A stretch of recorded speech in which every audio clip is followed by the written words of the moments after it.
Telugu Desam party అధికారంలోకి వచ్చిన తర్వాత సూపర్ 6 కార్యక్రమాలు మొదలుపెట్టి చేయడం జరుగుతుంది. సూపర్ 6 కాక గతంలో ఇంకా చెప్పిన వాగ్దానాలన్నీ ప్రతి ఒక్కటి కూడా ప్రభుత్వం నెరవేరుస్తూ ముందుకు పోతూ ఉంది. ఈ ముఖ్యంగా అభివృద్ధి కార్యక్రమాలకు శ్రీకారం చుట్టడం జరిగింది. గ్రామీణ ప్రాంతాలలో దాదాపు 10 కోట్ల రూపాయలు సిమెంట్ రోడ్డు జరుగుతున్నాయి. ఎస్సీ ఎస్టీ బీసీ అన్ని వర్గాల ప్రాంతాలలో కూడా ఒక 2 సంవత్సరాల్లో పూర్తిగా గ్రామీణ ప్రాంతంలో రోడ్లు వేయడం అనేది జరుగుతుంది. ఇప్పటికే నిధులు మంజూరు చేశారు. అన్ని గ్రామాలలో రోడ్లు పని ముమ్మరంగా జరుగుతూ ఉంది. కొంతమంది అప్పుడే పనులు కంప్లీట్ చేసి బిల్లులు కూడా తీసుకుంటున్నారు. అటువంటి పరిస్థితుల్లో తెలుగుదేశం పార్టీ స్పీడ్గా అభివృద్ధి కార్యక్రమాలను ముందుకు తీసుకొని పోవడం జరుగుతుంది. అన్నిటికంటే మించి ఇసుక పెన్షన్ ఒకటి 4,000 చేసి అంటబడి వేయడం జరిగింది. ఒకటి గ్యాస్ సిలిండర్లు ఇవ్వడం జరిగింది. త్వరలోనే బస్సులు కూడా ఫ్రీ మహిళలకు ఏర్పాటు చేయడం జరుగుతుంది. ఈ అభివృద్ధి కార్యక్రమాలు అనేది స్పీడ్గా ముందుకు పోతూ ఉన్నాయి.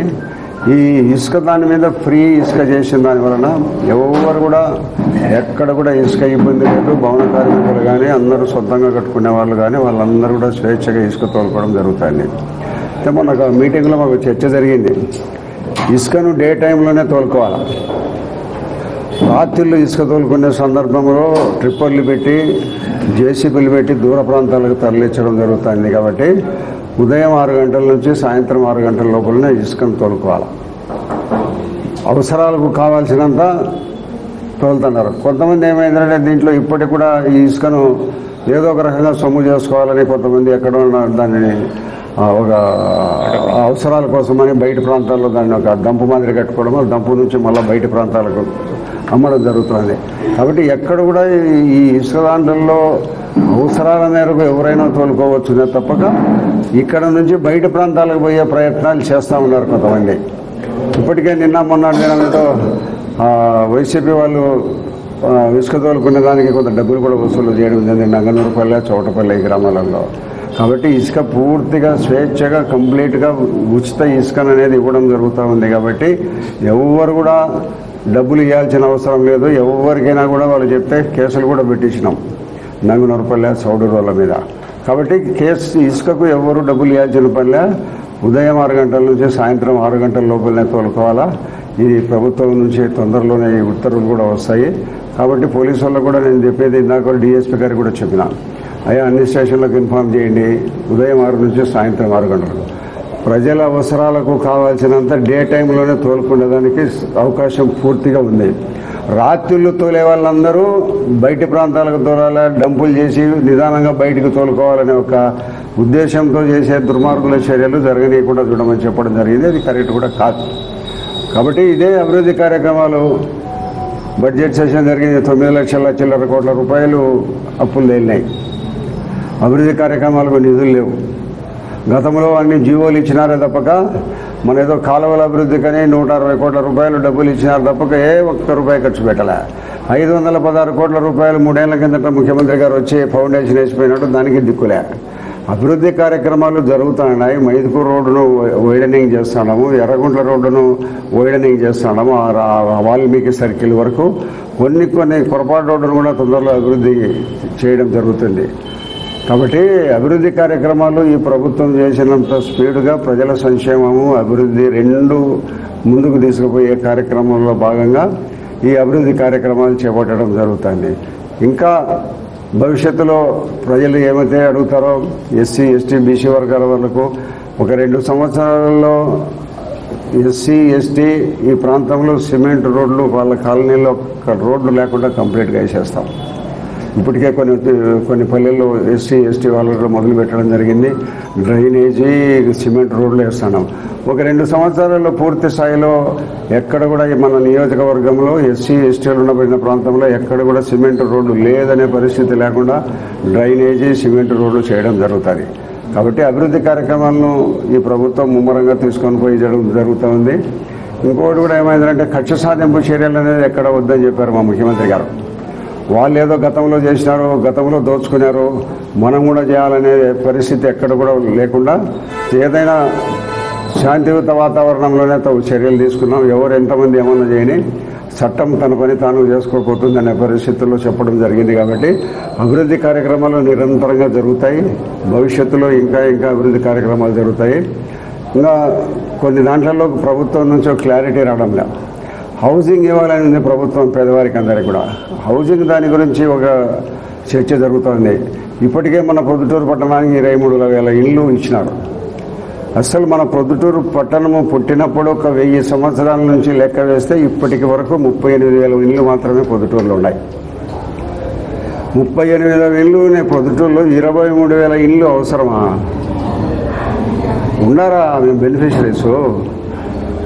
38,000 ఇళ్ళు ఉన్నాయి. 23,000 మంది మళ్ళీ ఇల్లు కావాల్సిన వాళ్ళు ఎవరైనా ఉన్నారా? ఏదో భూమి ప్రభుత్వానికి కొనిచ్చడంలో ఏదో 20 లక్షలకు కొంటే 40 లక్షలకు అమ్మడము, ఏదో 20 లక్షలకు అమ్మితే 50 లక్షలకు అమ్మడము, 3 ప్రాంతాలలో భూమిని ముందుగా కొని ప్రభుత్వానికి అమ్మి సొమ్ము చేసుకున్నారు గత ఎమ్మెల్యే గారు. ఇప్పుడు 23,000 ఇళ్ళు పొద్దుటూరులో 300 కోట్ల రూపాయలు, టిడ్కో ఇళ్లకు దాదాపు 100 కోట్ల రూపాయలు. ఇవన్నీ కూడా ప్రొద్దుటూరు పట్టణంలో ఇప్పటి వరకు ఈ 400 కోట్ల రూపాయల డబ్బులు పూర్తిగా ప్రభుత్వం వృధా అయిపోయింది. దాని మీద ఒక్క రూపాయి కూడా ఇప్పుడు ఆ డబ్బులు వచ్చే పరిస్థితి లేదు. కాబట్టి 23,000 ఇళ్ళు ఇచ్చేటంత పరిస్థితి లేదు. ఉంటే నేను అనుకుంటాను 2,500 మంది 3,000 మంది ఉంటారు ప్రొద్దుటూరులో. వాళ్ళు సక్రమంగా లెక్క చేసి ఐడెంటిఫై చేసి ప్రతి ఇంటింటికి పోయి తిరిగితే ఒక 3,000 మంది ఇల్లు లేని పేదవాళ్ళు దొరకచ్చు. అట్లాంటి 23,000 ఇల్లు ఏందయ్యా? దోసుకు తినేదానికి తప్ప ఏమన్నా ఉందా? ఎక్కడ గత ప్రభుత్వంలో ఇచ్చిన జీవోలు కానీ అన్ని రోడ్లు కూడా విస్తరణ మొదలు పెడతాము. పొద్దుటూరులో కాలువలన్నీ సర్వే జరుగుతున్నాయి. 4 కాలువలు సర్వే అయిన తర్వాత కాలువలను దానికి ఉండబడిన పూర్తి స్థాయి విస్తీర్ణాన్ని పెంచడం జరుగుతుంది. పెంచి అన్నిటికంటే నీరు పోకుండా కొద్ది వర్షం వచ్చినా కూడా పొద్దుటూరు టౌన్లలో రోడ్ల మీద నీళ్లు ఉంటున్నాయి. కారణం ఎవరంటే కాలువలన్నీ ఆక్రమణ చేయడమే. ఈ ఆక్రమణని తొలగించేదానికి సర్వేలు జరుగుతున్నాయి. ఒక 2-3 నెలల సర్వే తర్వాత ఒకదాని కాలువల విస్తీర్ణం కూడా పెంచడం జరుగుతుంది. కాబట్టి పొద్దుటూరు అన్ని రకాల అభివృద్ధి కార్యక్రమాల్లో ముందుకు తీసుకొని పోతున్నాం. అన్నిటికంటే ఉచిత ఇసుక గతంలో ఇసుకను అడ్డం పెట్టుకొని 1,000 కోట్ల రూపాయలు దోచుకొని తిన్నారు. ఎమ్మెల్యేలు ఎంపీలు అందరూ కూడా దానిని ఉపయోగించుకున్నారు. ప్రతి ఒక్కరు కూడా అది ఏదో పాడావు మాదిరి ఉపయోగించుకున్నారు. అటువంటి పరిస్థితి లేకుండా ఈరోజు ముఖ్యమంత్రి చంద్రబాబు నాయుడు గారు ఫ్రీగా అందరికీ ఉచితంగా దొరకమంటున్నారు. ఆ ఉచితంగా ఇసుకే తోలుకోమనే దాంట్లో కొంతమంది దాంట్లో కూడా దోపిడీ చేసి దాంట్లో డబ్బులు లబ్ధి పొందాలనే వాళ్ళు కొంతమంది ఉంటున్నారు. కాబట్టి వారందరికీ పోలీసు కేసులు పెట్టడం జరుగుతుంది. ఇప్పటికే కేసులు కూడా మొదలైనాయి. మరి నేను ఈరోజు చెప్పేది ఏమిటంటే ప్రజలందరికీ ఒక విజ్ఞప్తి, మీకు కావాల్సినంత ఇసుక మీ అవసరాల కోసం తోలుకోండి. ఉదయం 6 గంటల నుంచి సాయంత్రం 6 గంటల వరకు. రాత్రి బంద్ చేయండి. రాత్రిపూట దొరికితే ట్రాక్టర్లను కానీ లారీలు కానీ స్విచ్ చేయమని చెప్తాను. కాబట్టి ఒక విధానం అవలంబించాలా. ఏదో ఇచ్చినారులేమని దోపిడీ చేస్తున్నారు. కొంతమంది బయట ప్రాంతాలకు తోలుతున్నారు, మన ట్రిప్పర్లు పెట్టి తోలుకుంటున్నారు. మన ఈ లోకల్ ప్రాంతం అవసరాలకు ట్రిప్పర్లు అవసరం లేదయా. ఇక్కడ పోతే 20 కిలోమీటర్లు ట్రాక్టరు. ఇక్కడ మనకు అంతా చుట్టుపక్కలనే పొద్దుటూరు మండలం ఉంది. ఈ ప్రాంతం అంతా ఇసుక కిలోమీటర్ల దూరంలో వాళ్ళకుంది. కాబట్టి మా ప్రభుత్వము అభివృద్ధి కార్యక్రమాల్లో చొచ్చుకుపోతూ ఉంది. అతి తొందరలోనే గ్రామీణ ప్రాంతాల్లో ఉండబడిన అన్ని అభివృద్ధి కార్యక్రమాలు చేస్తాము. ప్రభుత్వానికి అప్పుల కారణంగా జగన్మోహన్ రెడ్డి చేసిపోయిన అప్పుల కారణంగా ఇప్పటికీ ప్రభుత్వం కోలుకోలేని పరిస్థితులు ఉంది. ఇప్పటికి కొద్దిగా ఏదో అభివృద్ధి కార్యక్రమాలు బాట పట్టడం జరుగుతూ ఉంది. కాబట్టి తప్పనిసరిగా అభివృద్ధి కార్యక్రమాలు చేస్తాము. ఇసుకను మాత్రము ప్రతి ఒక్కరు గుర్తుంచుకొని ఇసుకను మాత్రము 6 గంటల నుంచి 6 గంటల వరకే తప్పక రాత్రిపూట వదిలేదానికి ఫుల్ స్టాప్. 2019 నుంచి 24 వరకు మేము అధికారంలో ప్రభుత్వంలో ఉండేటప్పుడు ఈ నియోజకవర్గానికి సంబంధించిన అభివృద్ధి చేసినామని చెప్పి మేము చెప్తున్నాం గొప్పగా. మేము అభివృద్ధి చేయలేదు, అన్యాయం చేసినాము, అవినీతి చేసినామని మీరు అంటున్నారు. ఇప్పుడు ప్రభుత్వం మారింది, మీ చేతిలో ప్రభుత్వం ఉంది. తప్పనిసరిగా మా అవినీతిని కానీ ఈ ప్రజల కోసం మేము ఏదైనా తప్పు చేసిండే తప్పును కానీ మీరు నేర విచారణ కొనసాగించండి, నిగ్గు తేల్చండి. నేను మిమ్మల్ని అటువైపుగా అడుగులు వేయమని స్వాగతిస్తాను మిమ్మల్ని నేను. ఒకవేళ మీరు 6 నెలలు అయింది, ఇంకా 6 ఏళ్ళైనా మీరేం చేయలేరు. కారణం నేను ఏ తప్పు చేయలే కాబట్టి. నేను మట్కా ఆడిపిలే, గుట్కా అమ్మలే, క్రికెట్ ఆడిపిలే, జూదాలు ఆడిపిలే, ఇసుక అమ్మలే, లేకుంటే దొంగ నోట్లు ప్రింట్ చేయలే, ఎర్రచందనం అమ్మలే, భూములు కబ్జా చేయలే, ఏం చేయలే. నేను హానెస్ట్, 100% హానెస్ట్. సరే, అయినా బంగారెడ్డి వైఎస్ఆర్ కాంగ్రెస్ పార్టీ ప్రొద్దుటూరు నియోజకవర్గ వారి మాటగా మా పైన మీరు ఏదైనా గతంలో చేసిన ఫిర్యాదులు, గతంలో చేసిన ప్రకటనలు ఏవైతే ఉన్నాయో వాటికి ఇది తగిన విధంగా మీరు విచారణ కొనసాగించమని చెప్పి మిమ్మల్ని కోరుతా ఉన్నా. ఇక డిన్నర్ దినం ఆయన మాట్లాడినాడు. ఆయన ప్రభుత్వం వచ్చిన ఈ 6 నెలల కాలంలో అభివృద్ధిలోకి దూసుకుపోతున్నామని, ఉచిత ఇసుక ఇవ్వడం చాలా ఆనందాన్ని కలిగిస్తుందని, సూపర్ 6 పథకాలు సూపర్గా అమలవుతున్నాయని, మైదుకూరు రోడ్డు విస్తరణ, అమ్మవారిశాల రోడ్డు ఆ చివరి నుంచి అటువైపు విస్తరణ, గ్రామీణ ప్రాంతాల్లో రోడ్లు అద్భుతంగా జరుగుతున్నాయని చెప్పినాడు. మంచిదే. వారు చేసిన పనులు ఏమైనా, చేస్తూ ఉండే పనులు ఏమైనా చేసినా చెయ్యకపోయినా మీ గొప్పలు ఎన్నెన్నా చెప్పుకోండి. పెద్దగా నేను మీ గురించి స్పందించదలుచుకోలేదు కూడా. కారణం ఎందుకంటే ఇంకా 2-3 సంవత్సరాల తర్వాత మీరు చెప్పాలనే చెప్పలేరు చేయకుండా. ప్రజలే మిమ్మల్ని చూసి ఏం చేసినామని గొప్పలు చెప్పుకుంటున్నావయ్యా అని అంటారు కాబట్టి మీరు చెప్పలేరు. అబద్ధాలు చెప్పాలనే మీ నోరు ఆ రోజు కష్టంగానే ఉంటుంది. నేను మీకు ప్రజలకే వదిలేస్తా 2-3 ఏళ్ల వరకు మీరు ఏం చేసినారు, ఏం చేస్తారనేది. మధ్యలో మా గురించి మాట్లాడడం వల్ల మా ప్రభుత్వం పోయింది, మేము ఓడిపోయినాం, మీరు గెలిచినారు, మీ ప్రభుత్వం వచ్చింది, అయినా మళ్ళీ మా గురించి, ఇళ్ల నిర్మాణం గురించి, అవినీతి జరిగిందని, టిట్కో ఇల్లు బ్రహ్మాండంగా కడతానారని, జగన్మోహన్ రెడ్డి అప్పులు చేసి పెట్టిపోయినాడని చంద్రబాబు నాయుడు ఎత్తిన, ఇవన్నీ మా మీద. అటువంటి మాటలకు ఇప్పుడు నేను స్పందించాల్సి వస్తుంది. అయ్యా వరదరాజిరెడ్డి గారు, నిన్న మీరు ప్రవేశపెట్టినటువంటి బడ్జెట్లోనే ఈ రాష్ట్రం యొక్క అప్పులు 6,46,000 కోట్లు చూపించినారు. మీరేమో 10 లక్షలు అంటున్నారు, 10 లక్షల కోట్లు అంటున్నారు. మీరు ప్రవేశపెట్టినటువంటి బడ్జెట్ వారంగాలే 6,46,000 కోట్లు ఈ రాష్ట్రానికి అప్పు ఉందని చూపించినారు. ఈ 6,46,000 కోట్లలో 4 లక్షల కోట్ల రూపాయలు చంద్రబాబు నాయుడు 2019లో ఓడిపోయి పదవీచ్యుతుడైపోయి జగన్మోహన్ రెడ్డి అధికారంలోకి వచ్చిన తొలి రోజు 4 లక్షల కోట్ల అప్పు జగన్ చేతిలో పెట్టి సీఎం కుర్చీనిచ్చి పోయినాడు. 4 లక్షల కోట్లు అప్పు ఇచ్చినాడు, సీఎం చైర్ ఇచ్చినాడు జగన్మోహన్ రెడ్డికి చంద్రబాబు నాయుడు. అదే మా జగన్మోహన్ రెడ్డి ఈ 5 సంవత్సరాలు పరిపాలన చేసి మళ్ళీ అదే సీఎం సీటును చంద్రబాబు నాయుడుకి ఇచ్చి 6,46,000 కోట్లు అప్పు పెట్టి పోయినాడు. అంటే మేము చేసింది 2,46,000 కోట్లు అప్పు చేసినాం. చంద్రబాబు నాయుడు చేసింది 4 లక్షల కోట్లు అప్పు చేసినాడు. కానీ చెప్పేటప్పుడు మీరు ఏం చెప్తున్నారంటే 14 అంటారు, మళ్ళీ 10కి వచ్చినారు, బడ్జెట్లో 6,46కి వచ్చినారు. చెప్పేటప్పుడు మాత్రం అంతా కలిపి జగన్కే చెప్తారు. ఇట్లా నా మాదిరి వివరంగా చెప్పాలయ్యా వరదరాజిరెడ్డి గారు. ఇది పద్ధతి. అప్పుడు ఎవరు అప్పులు చేసినట్టయ్యా? కనీసం జగన్మోహన్ రెడ్డి 2,46,000 కోట్లు అప్పు చేసి 2,76,000 కోట్లు ప్రజలకు ఉచితంగా లెక్కించినాడు. తీసుకునే లెక్క తీసుకున్నట్టు ప్రజలకు ఇచ్చినాడు. మరి నువ్వు 4 లక్షల కోట్లు అప్పు చేసి జగన్మోహన్ రెడ్డి గారి మాదిరి ప్రజలకు ఉచితంగా డబ్బులు ఇవ్వలేకపోయినావే. ఎక్కడ పోయింది ఆ డబ్బు? 4 లక్షల కోట్ల అప్పు. జగన్ చేసిన అప్పేమో ప్రజల దగ్గరకు వచ్చింది, చంద్రబాబు నాయుడు చేసిన అప్పేమో ప్రజల దగ్గర రాలే, కాకెత్తకపోయింది. ప్రజలు అడుగుతున్నారు, ఇది నేను అడిగేది కాదయ్యా, ప్రజలు అడుగుతున్నారు. ఇది ఒకటి. మీరు ఎప్పుడైనా పత్రికా సమావేశం నిర్వహించినప్పుడు జగన్మోహన్ రెడ్డి గారు అప్పులు మా మీద పెట్టిపోయినారనే మాట అనద్దు. వివరంగా ఇదే నేను చెప్పినట్టే చెప్పండి. రెండవది ఇళ్ల నిర్మాణం. మొన్న కడపలో జరిగిన మీటింగ్లోనూ మాట్లాడినాడు ఆయన, నిన్న పాత్రికేయుల సమావేశంలోనూ మాట్లాడినాడు.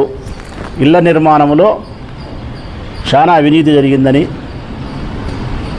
అధికారులు వైఎస్ఆర్ కాంగ్రెస్ పార్టీ నాయకులు కలిసి అవినీతి చేసినారని చెప్పి మాట్లాడినారు. నేను స్పష్టంగా ఆయన చెప్తా ఉన్నా,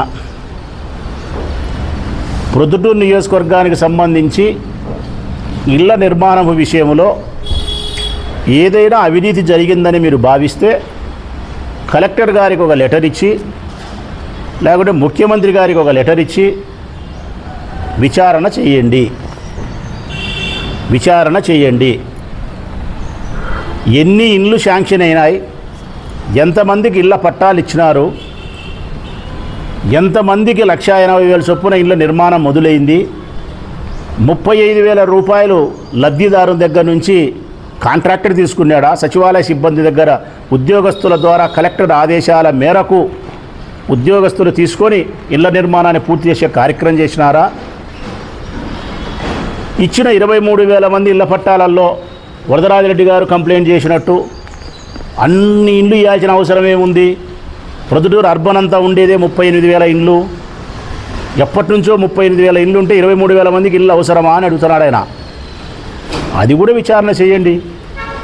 23,000 మంది నిజమైన లబ్ధిదారులా, దాంట్లో బినామీ పేర్లు ఉన్నాయా, లేకపోతే దాంట్లో వైఎస్ఆర్ కాంగ్రెస్ పార్టీ వాళ్ళు 5-10 పేర్లతో ఇచ్చి మళ్ళీ సొమ్ము చేసుకున్నారా?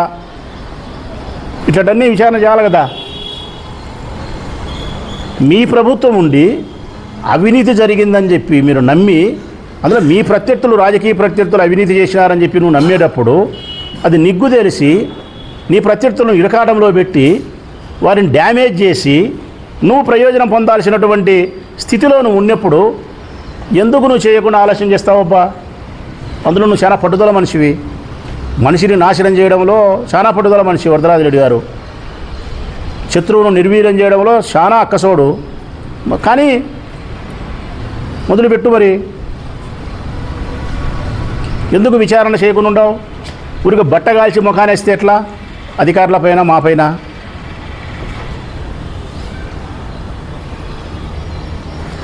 ఇరవై 23,000 మందికి ఇళ్ల పట్టాలు ఇచ్చినప్పుడు ఆయన మాట్లాడిన మాట, అన్ని ఇళ్ళు ఎందుకు ఇచ్చినారు అంటున్నాడు. 38,000 అర్బన్లో ఉండేది అంటున్నాడు. అర్బన్ అల్లే ప్రొద్దుటూరులో అన్నాడు. ప్రొద్దుటూరు నియోజకవర్గం అంతా ఉండే ఇళ్ళు పెద్ద ఆయన 90,000 ఇళ్ళు ఉన్నాయి. ఆయన 38,000 అన్నాడు, తప్పు. 90,000 ఇళ్ళు ఉన్నాయి. ప్రొద్దుటూరు అర్బన్ వరకు వస్తే 41 వార్డుకు వస్తే గన 50,000 ఇళ్ళు ఉన్నాయి. ఒక్కొక్క వార్డుకు 1,200, 1,400 ఇళ్ళు ఉన్నాయి. ఆ చొప్పున 41 వార్డు కలిపి 50,000 ఇళ్ళు ఉన్నాయి. ఈ ఇచ్చిన 23,000 అర్బన్ ఒకటే కాదు పెద్ద ఆయన. దొరసానిపల్లె గ్రామ పంచాయతీ, సోమవారపల్లె గ్రామ పంచాయతీ, గోపవరం గ్రామ పంచాయతీ, కొత్తపల్లె గ్రామ పంచాయతీ, ఈ 4 గ్రామ పంచాయతీల ప్రజలకు ప్రొద్దుటూరు అర్బన్కు సంబంధించిన 41 వార్డుకు సంబంధించి ఇచ్చినటువంటి ఇళ్ల పట్టాలు ఎన్ని ఇచ్చినారనేది కూడా డీటెయిల్గా తీసుకున్నాం. అది కూడా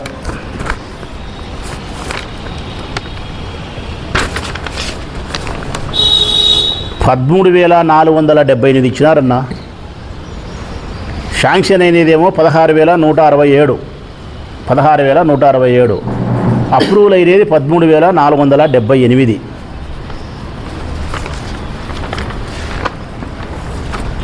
ఇది 4 పంచాయతీలు ప్రొద్దుటూరు అర్బన్ కలిపి.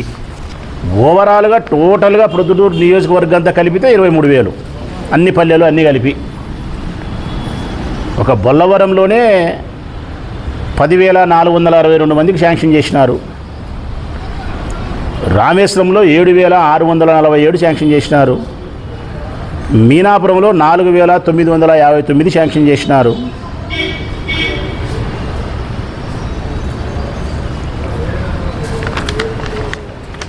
ఇప్పటి వరకు మేము పూర్తి చేసిన ఇండ్లు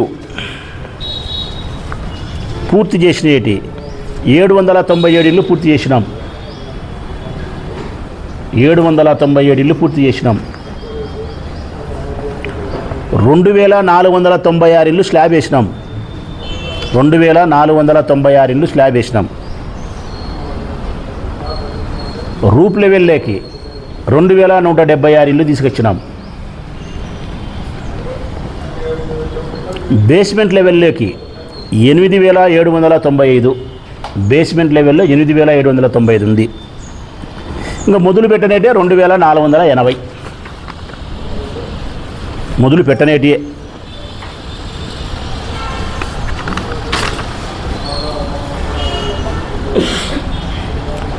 సొంత స్థలాలు ఉండే వాళ్ళకు కూడా మేము 1,80,000 డబ్బులు ఇచ్చినాం.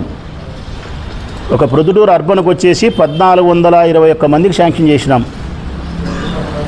సొంత స్థలాలు ఉండే వాళ్ళకు 1,221 ఇళ్ళు పూర్తి చేసినాం. సొంత స్థలాలు ఉండే వాళ్ళకు 1,80,000 ఇచ్చి 1,221.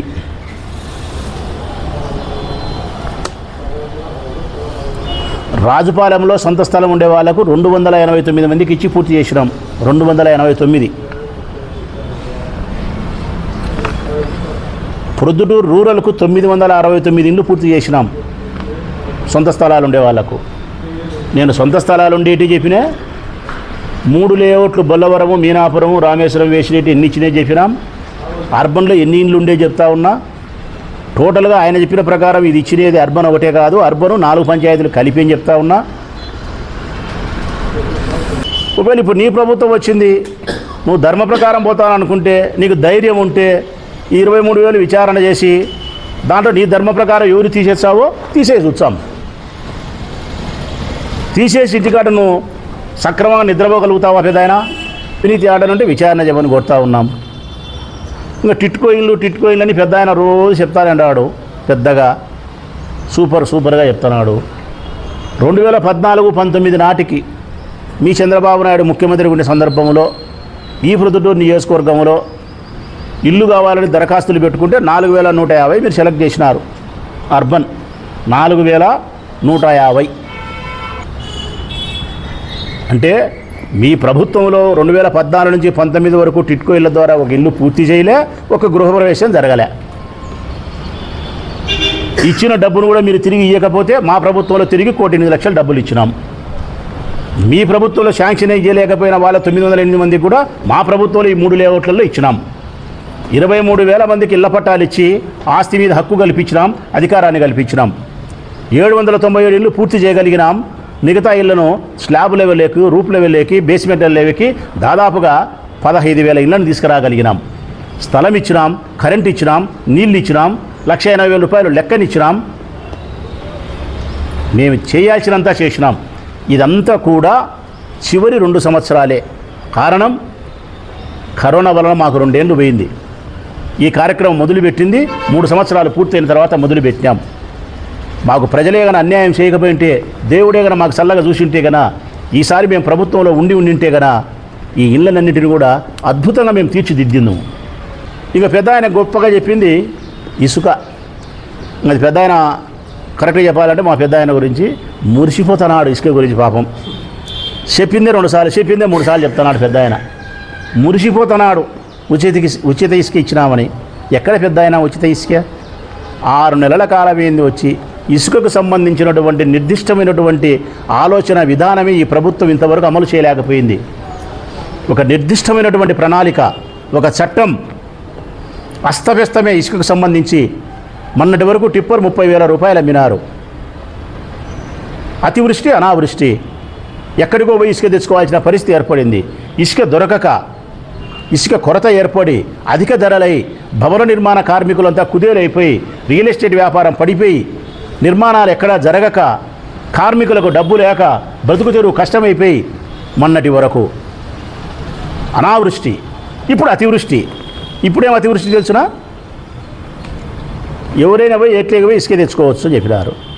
నువ్వు చెప్తున్నావా ఉదయం 6 నుంచి సాయంకాలం 6 వరకు ఎవరైనా పోయి ఎట్లా పోయి ఇసుక తెచ్చుకోవచ్చు అని? కలెక్టర్ చెప్పమన్నట్లా బాగా రాయండి పేపర్లు. ఇది కలెక్టర్ని చెప్పమని నేను అడుగుతానా?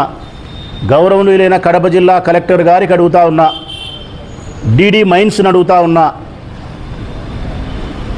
ఇదే మా వరదరాజిరెడ్డి గారు చెప్పినట్టు మీరు చెప్పగలుగుతారా? ఉదయం 6 నుంచి సాయంకాలం 6 వరకు ఈ కడప జిల్లాలో ఆంధ్రప్రదేశ్లో ఎక్కడైనా ట్రాక్టర్ పెట్టుకొని మనుషుల్ని పెట్టుకొని ఇసుక తోడుకొని ఎంతైనా తీసుకుపోవచ్చు. చెప్పరు. కారణం ఎందుకంటే ఆయన ఉద్యోగస్తుడు కాబట్టి చెప్పాడు. ఈయన రాజకీయ నాయకుడు కాబట్టి అబద్ధం చెప్తాడు. కలెక్టర్ అబద్ధం చెప్పలేడు. కలెక్టర్ ఏం చెప్తాడంటే, మేము చూపించిన రీచ్లు ఎక్కడైతే ఉన్నాయో, క్వారీలు ఎక్కడైతే ఇచ్చినామో 10 ఇచ్చినారు కడప జిల్లాలో, మరొక 3టికి నోటిఫికేషన్ ఇచ్చినారు. అన్నీ వెరస్తే 13 అవుతాయి. వీరపనాయపల్లె మండలం కమలాపురంలోనే ఎక్కువ ఉన్నాయి, పులివెందుల తాలూకాలో ఉన్నాయి, రాజంపేటలో ఉన్నాయి.